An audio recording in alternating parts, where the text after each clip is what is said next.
Selamat malam Bu, selamat malam teman-teman. Perkenalkan, nama saya Rizky Eka Saputra, NIM 1733K016. Saya sini akan menjelaskan tentang proses keperawatan kritis. Di sini dalam keperawatan ini adalah beberapa peran yang penting untuk dalam merawat pasien kritis ini yang berada di dalam lingkungan keperawatan kritis dengan penyakit yang tertentu atau tindakan yang dapat menimbulkan kegagalan fungsi pasien keperawatan kritis yang dilakukan dengan metode ilmiah dan panduan guna dalam prosesnya untuk membersihkan kualitas supaya dapat mengatasi masalah pasien, sehingga proses perawatan kritis yang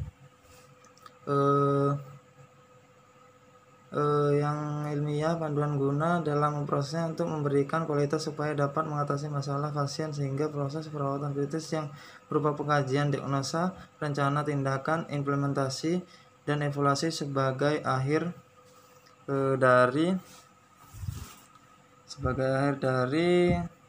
proses keperawatan.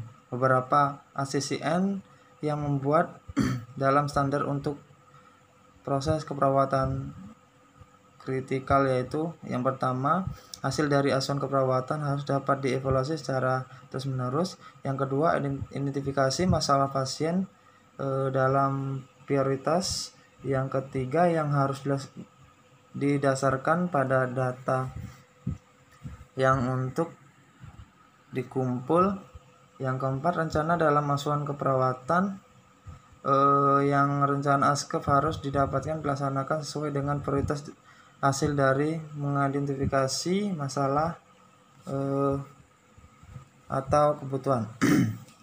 Yang selanjutnya, data yang akan dikumpul secara terus-menerus pada semua pasien yang sakit kritis dimanapun dia berada.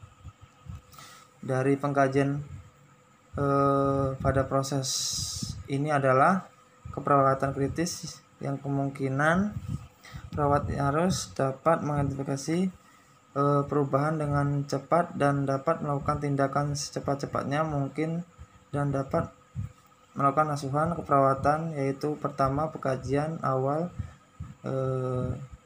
dibuat dengan cepat secara pertemuan pertama dengan pasien seperti airway, breathing, dan circulation. Dari dua pengkajian dasar ini juga dilakukan pemeriksaan di semua sistem secara lengkap.